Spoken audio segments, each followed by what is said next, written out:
এতিয়া আমি কৰিম কুৱেশ্যন নম্বৰ 7.4 ওকে দেখি দিছে 60 মাইক্ৰ'ফেৰাডৰ ধাৰক এটা 110 ভল্ট আৰু 60 হাৰ্টজৰ পৰিৱৰ্তী প্ৰবাহ উৎসৰ লগত সংযোগ কৰা হৈছে তো আমাৰ লগত কি আছে এটা ধাৰক আছে যাৰ মান কিমান 60 মাইক্ৰ'ফেৰাড ওকে আৰু তাক আমি এটা কি কৰিছো এসি কাৰেণ্টত লগাইছো যাৰ ভোল্টেজ কিমান 110 আৰু ফ্ৰিকোয়েন্সি কিমান 60 হাৰ্টজ ওকে তো আমাক কি দিয়া হৈছে সি মান কিমান দিছে আমাক 60 মাইক্ৰ'ফেৰাড তো এটো যেটো আমাৰ এসআই হ'ব নাই তো মাইক্ৰ'ফেৰাডটো আমি কি কলে নিব লাগিব এসআই হ'লে মাইক্ৰ'টো যদি আমি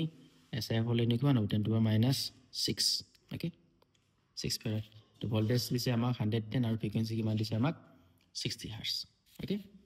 প্ৰশ্ন কি ওলাব দিছে আমাক বটনিটোৰ প্ৰবাহৰ গড় বৰ্গমূলৰ মান নিৰ্ণয় কৰা তো আমাক ওলাব দিছে কি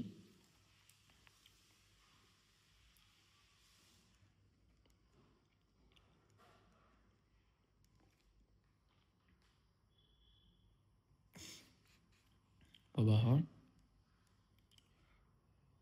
গড় বৰ্গ কি বুলি কয় তো IRMS ওকে তো IRMS ৰ যদি মান ওলাব বিচাৰো তাহলে কি হয় V upon কি হয়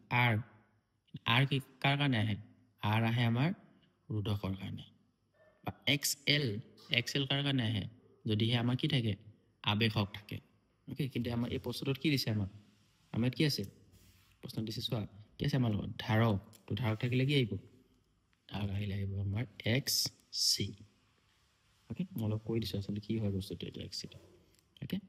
XC টো হৈছে আমাৰ কি ধাৰকৰ কি হয় প্ৰতিৰোধ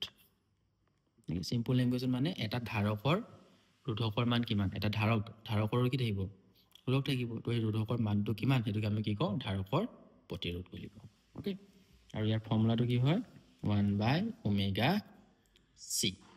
ওকে এটো ফৰ্মুলা মনত ৰাখিবা আৰু যদি ওমেগা জায়গাত যদি আমি কি বহাব পাৰো 2πf বহাব পাৰো মানে 2πfc ওকে এই দুটা হৈছে আমাৰ কাৰ ফৰ্মুলা ধাৰকৰ প্ৰতিৰোধৰ ওকে এটা আমি প্ৰশ্ন দিয়া মতে যদি ইয়াত বহাই দিও মানে 1/2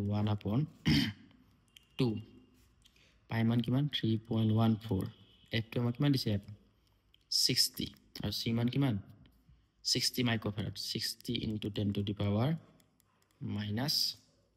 6 ওকে এটা কাম কৰাম 10 to the minus 6 টো ওপৰলৈ লৈ যাও তেলে কিমান হ'ব 1 2 3 4 5 6 আহি যাব হয় না 2 into 3.14 and it is 6 into 6 36 and দুটা 0 এই দুটা শূন্য ওপৰৰ তলৰ দুটা শূন্য কাখাই গ'ল ওকে তো ইয়াত আছে 10000 তো 2 এ কাটিলে কিমান হ'ব আমাৰ 5000 হৈ গ'ল তো 5000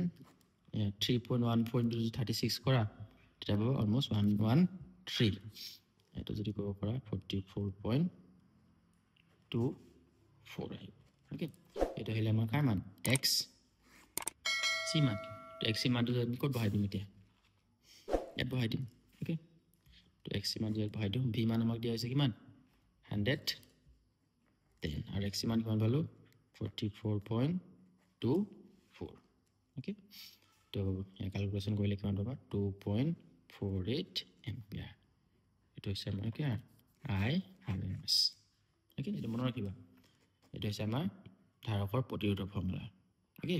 আগৰ প্ৰশ্নটোত তোমালোকক মই কি কৈছিলো আবেশৰ প্ৰতিৰোধৰ ফৰ্মুলাটো শিকাইছিলো ওকে যদি চোৱা নাই হেতু চাই লবা